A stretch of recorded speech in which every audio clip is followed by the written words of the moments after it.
I have seen enough. Hi, everybody. This is the Baseball Hype, the amazing, spectacular, terrific, the great one, the People's Champion. Your host, and welcome back to Baseball Hype. God help us. My God. I'm recording this video in the 8th inning of the Mets game. They're losing 3-0. They brought in Reed Garrett to do this 8th inning. He put 2 men on, and they got a hit. And now they got the bases loaded with Garrett up. What a mess. To be honest with you, got 3 games left, and the Mets have completely stopped hitting. And are not getting good quality starting pitching. We saw this on Tuesday. Severino didn't get into the 5th inning. Manaea didn't get into the 5th inning yesterday, and now today. Now, Quintana started off very strongly. I will say this, he's pitched great in September, but he had to get the Mets into... He had to finish into the 5th inning. He had to get this club 5 innings. But Mets have 2 hits in the first 6 innings, 10 strikeouts. I zoned out after that, to be honest with you. There are things in this game that is sort of reminiscent of 2 years ago, when lack of starting pitching, quality starting pitching, and absolutely no offense at all. Okay. Now, I will say this, Francisco Lindor playing, I give him a lot of credit because he can't play the field right now with that back. He had a good game last night, but you can see he's really dragging on the field. Pete Alonso hit a long fly ball in the 7th inning, who probably 5 years ago, that probably would have gone out of the ballpark. I sort of made a note that he now has warning track power, even though he's got 34 home runs. He's not the kind of home run power and home run threat that he was. So I don't know if something's going on there, but he's not the same hitter that he was. Early in this game, the Mets had chances to score some runs. They got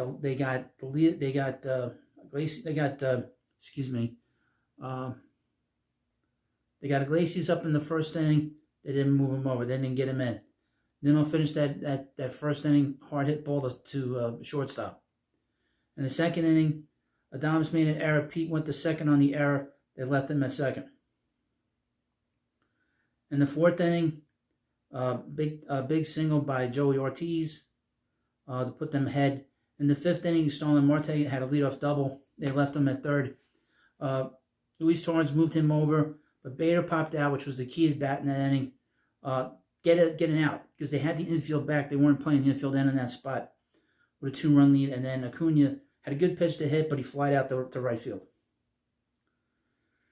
And the pitching tonight just wasn't good enough. The bullpen had to come in the 5th inning. They had to bring in Phil Maton to pitch well, Ryan Stanek to pitch well, and then they brought in this disaster Reed Garrett. Right now he's 2-0 behind on Garrett. They got all this all screwed up here. Collins was up, and then Garrett. He's now 3-0 to Garrett. Great.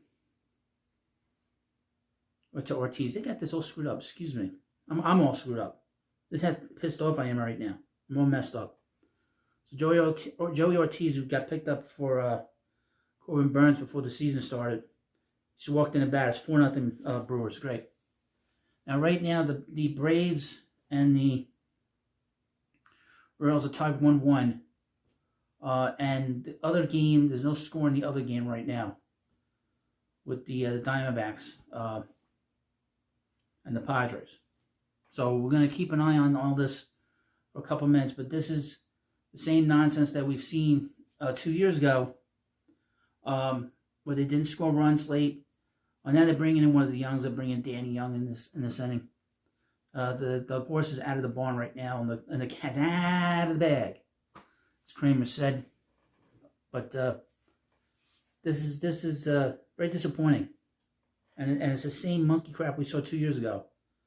An offense that looks pretty much stale, an offense that is doing absolutely nothing. It would be one thing if they're putting up men on and getting runners in and scoring runs and putting up a fight. Not putting up a fight. This was the concern going into the season, was that this group had been given so much, so much of themselves over the last few years, and they sort of disappointed us so many times. And this group is disappointing us again.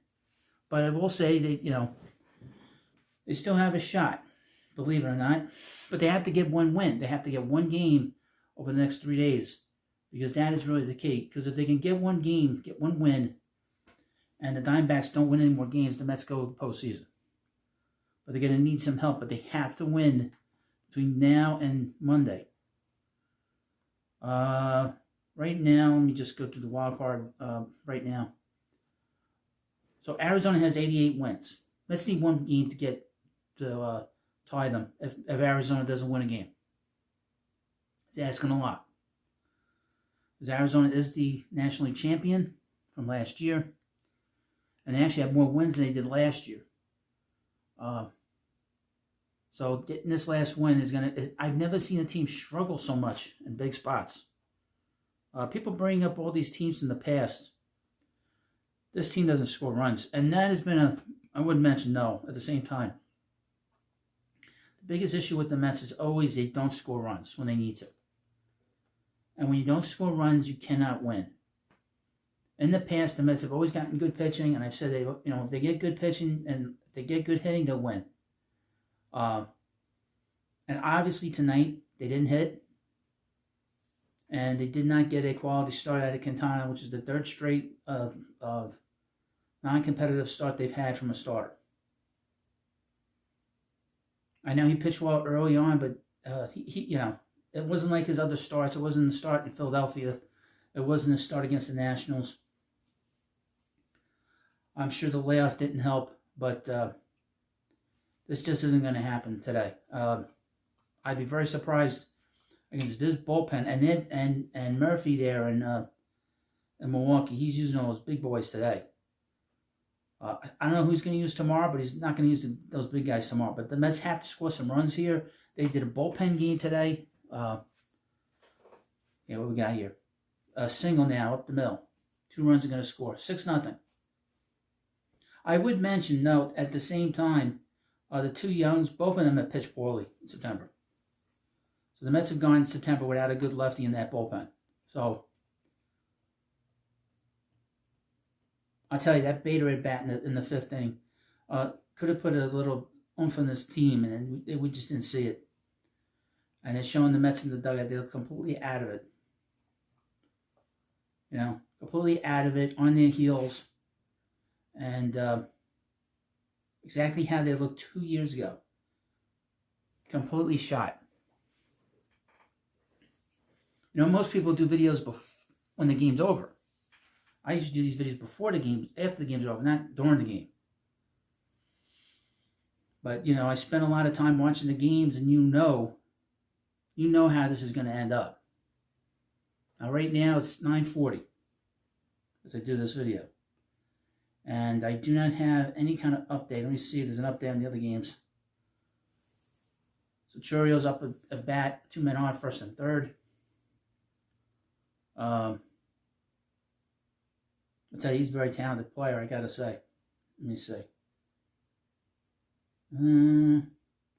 So the Padres were throwing a no-hitter against the Diamondbacks. Wow, the Diamondbacks are really struggling.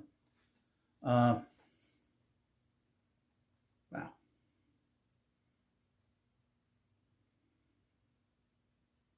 Sorry to give you don't want to see dead air, but just looking at the scores here. But right now, the Padres have there's no score in the Padres-Diamondbacks game, and they just got their first hit in that game. Wow. Well, this is a very disappointing night. We're now going into the top of the 9th inning now. Mets are behind 6-0.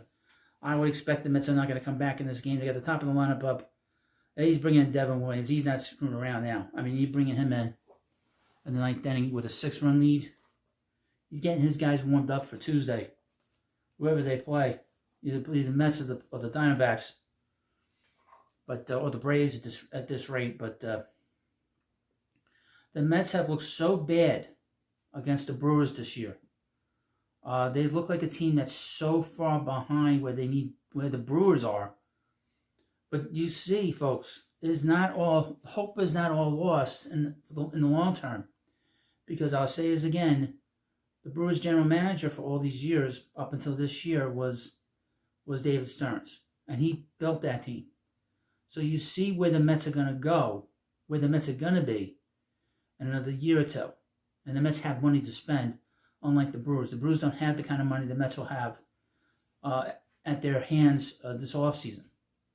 So we see where the Mets are now, right? But where they're going to be is where the Brewers are. And that's what we want. If they don't make it, it's going to be disappointing because we're in the moment. But they did go and win 87 games when a lot of people thought they were going to win 75 games, 76 games, 77 games. Some assholes were saying 110 games. That Ford Frank Fleming said they were going to lose 110 games.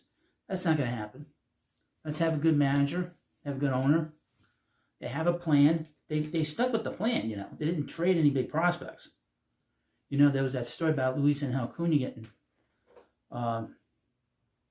talks of him being bandied about the last few weeks, but before the deadline. But the Mets as an organization are in better shape than people are going to make it out today.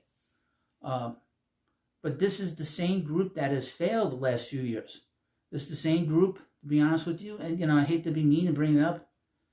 That didn't do it in 2019. That didn't do it in 2021. That didn't hit in 22. And really last year was a disappointment beyond belief. So we've gotten this close to the end. We're not at the end yet. We're getting close to the edge. And they've failed again. So that should tell you that there are going to be a lot of changes. A lot of big changes coming in and going out. A lot of money's coming off the books. We're going to have a very different pitching staff here, probably a younger pitching staff, and probably a younger lineup too. So, but hope is not lost. You still have 3 games, still have a shot. But the Mets got to get a win. The Diamondbacks have 1 game after today. So, the Diamondbacks don't win anything today and tomorrow. All the Mets needs 1 win and they get it. And then we go back to Milwaukee on Tuesday. So, you let me know what you think about this video. And, of course, continue to subscribe to the Baseball Hut. Hit the subscribe button if you haven't already. And I'll see you later.